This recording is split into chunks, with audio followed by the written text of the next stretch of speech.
Right.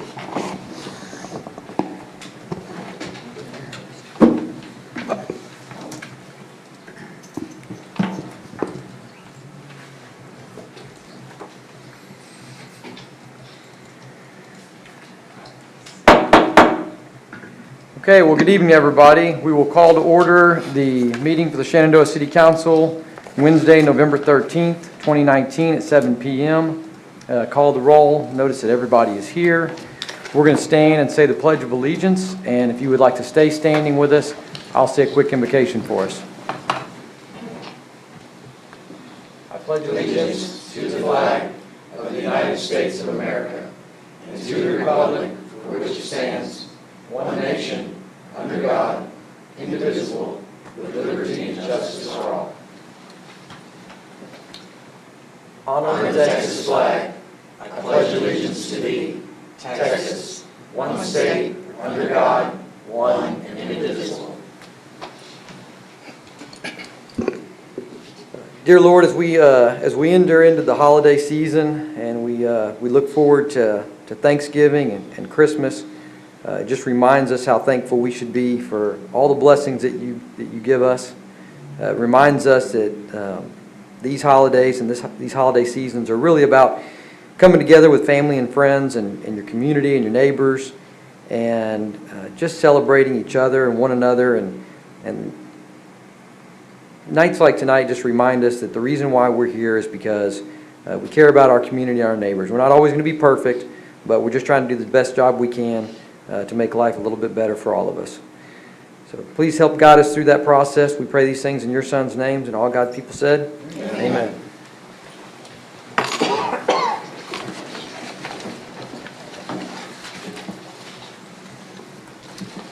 Okay, we will move into item 5, which is Citizens Forum, and I didn't have anybody sign up, right? Okay. But y'all know by now that we do have a second Citizens Forum at the end of the meeting. If you wanted to say something and didn't get a chance to sign up, please do so then. So we'll move into item 6, which is council inquiry. Anybody have anything they want to bring up right now? I actually do. You go ahead, Mike. You go first. Yeah, I would like to propose on the next agenda item, or the next meeting that we have an agenda item to, with discussion and possible action, to repeal ordinance number 018009. And that is an ordinance of the City of Shenandoah, amending the Code of Ordinances to amend zoning regulations for PDD 11. I would concur. Okay, so we have 2 council members.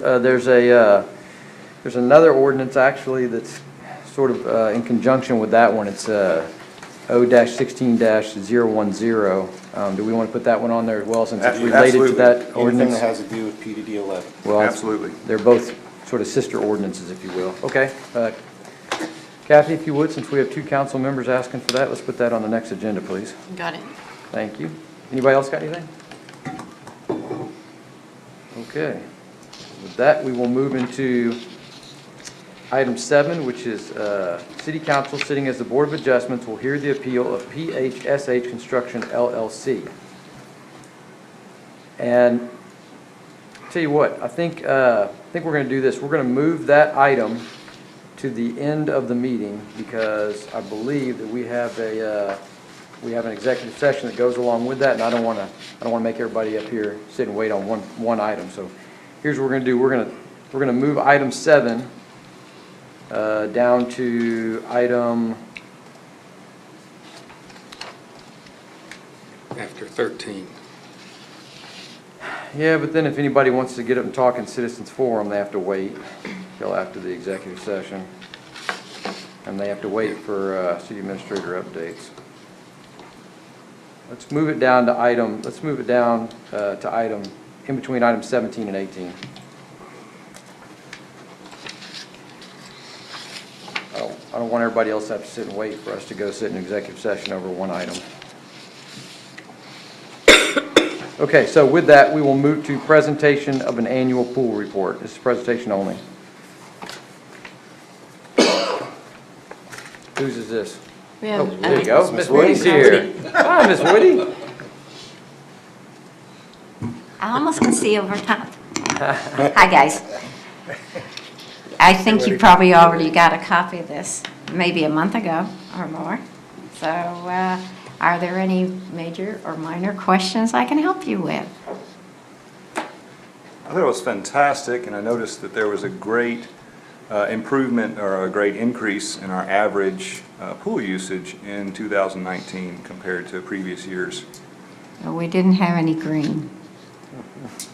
We had to fight that down a year ago. Right. You didn't have what? Any green.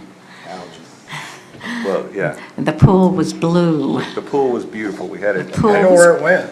We had it well taken care of. And we'll work on that one next winter. Oh, And the other thing we had a pool shade in the shallow end, right? Yes. yes, that And I helps. noticed that really, and I had expected to get some usage, but every time I was there, people were at the pool and people were sitting underneath there. And so I think, Public Works did a great job in designing that, and people got a lot of use out of that.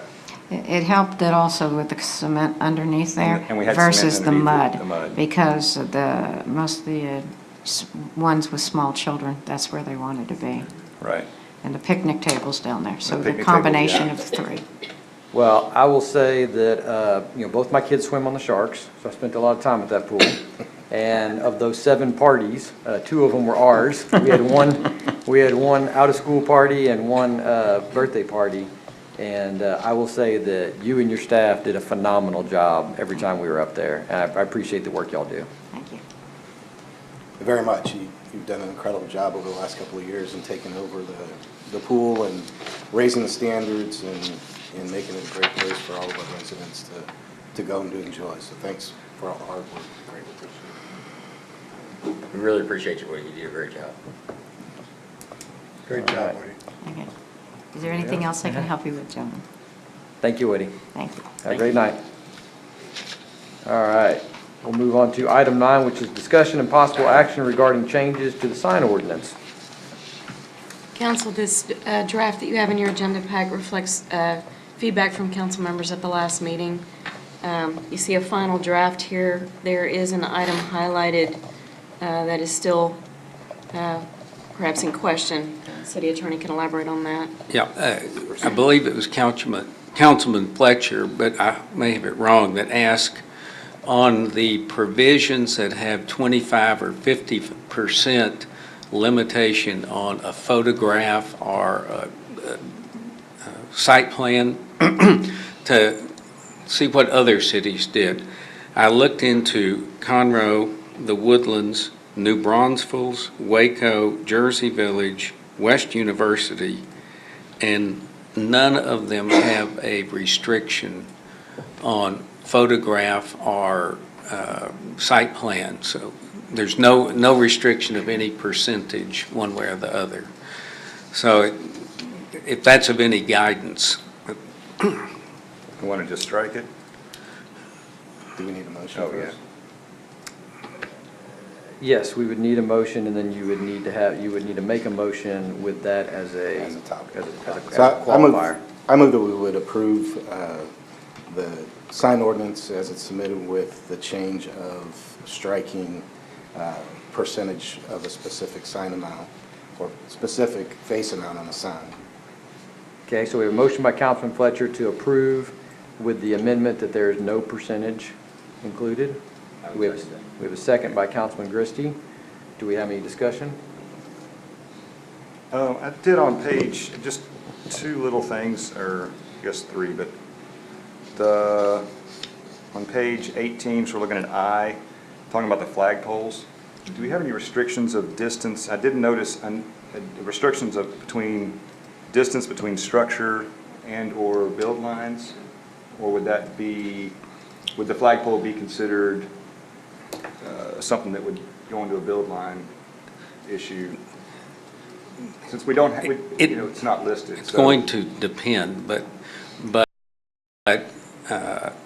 generally, I'm going to say no restriction.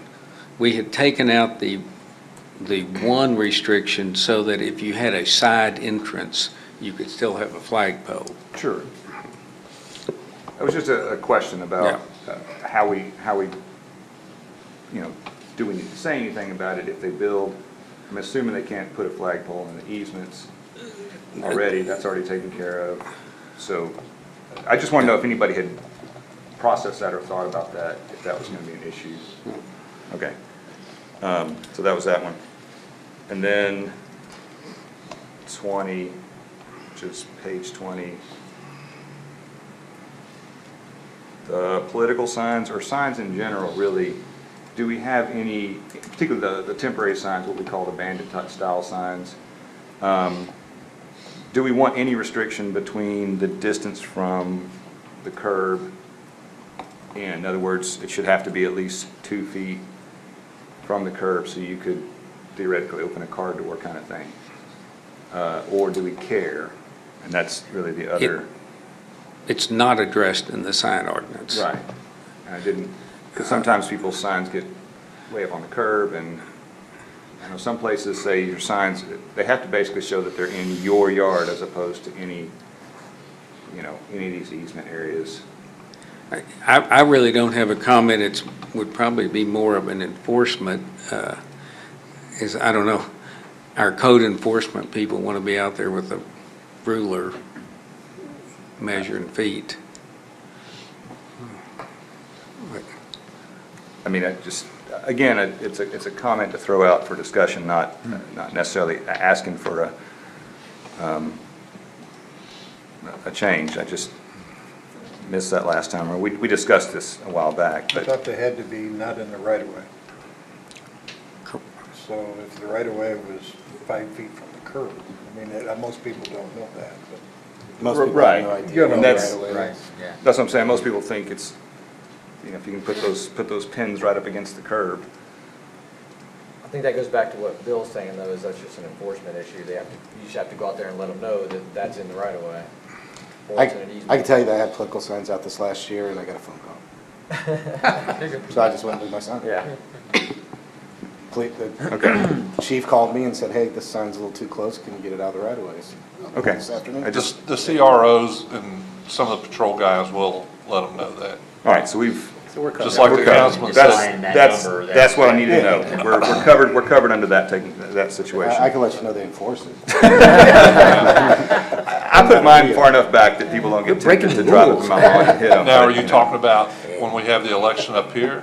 No. No, Up here, he's talking about I know we people's take care of the yards. stuff up here. I'm talking about throughout the neighborhood Yeah, and throughout. we try to make sure they know they can't have it in the easement. Okay, that's taken care of. And then, that's it.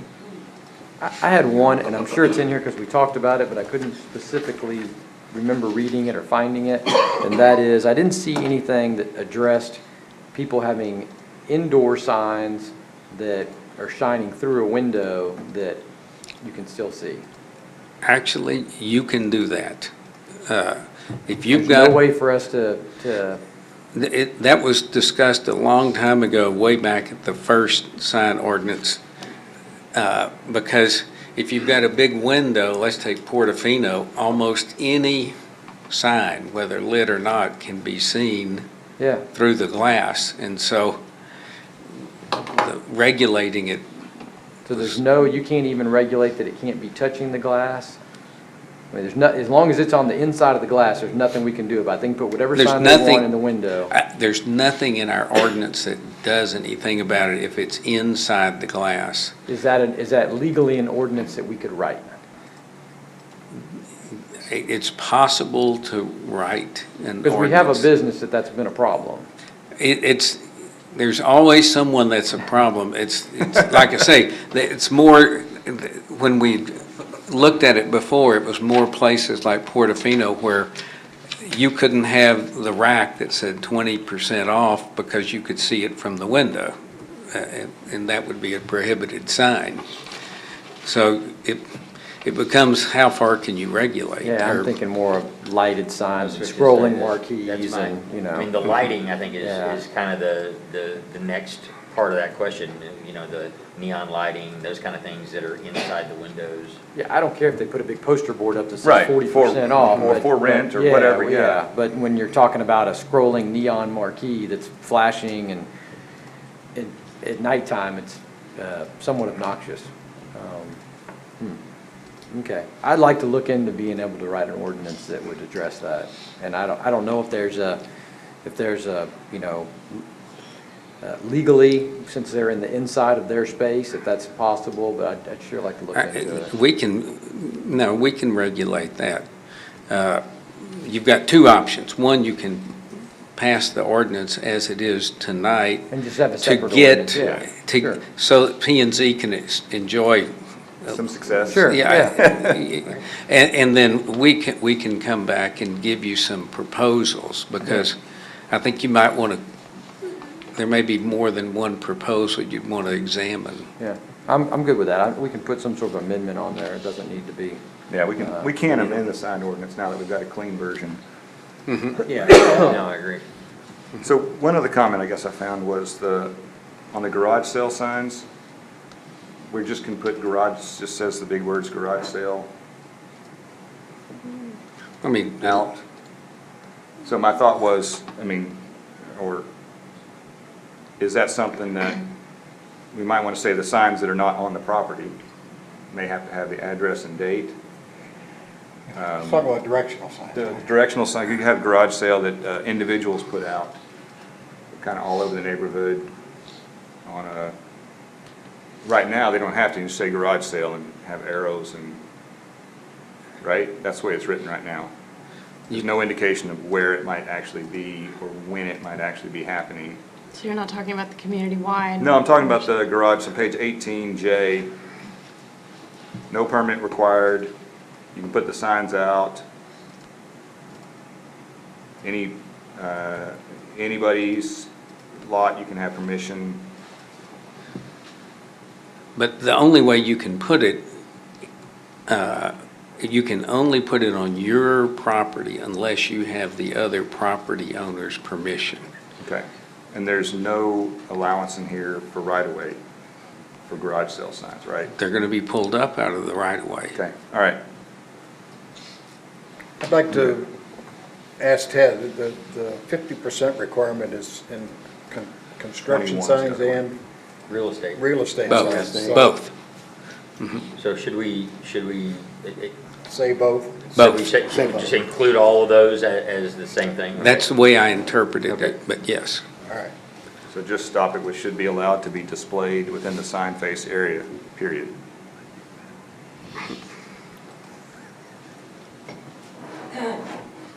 Cool. Okay, any more discussion? Is there a way in the sign ordinance we can include that people can't eat the mayor's bit of honeys that Miss Debbie put in there? I was looking forward to one of those. All right, so we have, so we have a motion, we have a second to approve the sign ordinance, thank you, to approve the sign ordinance with removing any percentage of Sign face area. sign face area. Photograph, yeah. We've had discussion, all in favor? Aye. Any opposed? Motion carries 5-0. I just wanted to thank y'all for your hard work Oh, on yeah. that sign. Yeah, ordinance. absolutely. You and Good the job. whole staff and Yeah. P and Z, I know, Everybody really that went got after involved in it. it. P and It's Z. a great job, and it's a great ordinance now. I mean, it's easy to read. I did a great job. Absolutely. Okay, item 10, discussion and possible action regarding the Home Depot driveway exchange and the Eastbound Research Forest right-hand turn lane extension. I think we need to table it as MDD tabled it in their meeting as well. MDD That is requested correct. to bring it back in January with more information. Okay, fair enough. They're paying for a chunk of it, aren't they? Correct. All of it. Yeah. I think that's, They're paying all of it. Okay, so we have a motion to table by Councilman Brought. Do we have a second? Second. We have a second by Councilman Fletcher. Do we have any discussion? All in favor? Aye. Any opposed?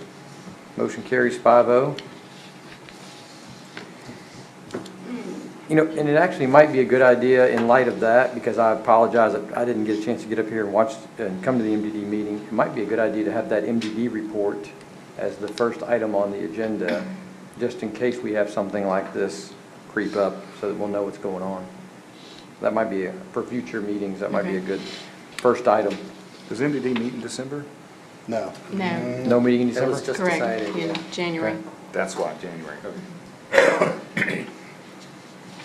Okay, item 11, discussion and possible action to approve purchases for the 2019 Stag Bowl. Mayor and council, this is per purchasing policy, any expense over $15,000 that's part of an event has to be approved by council before we agree to pay.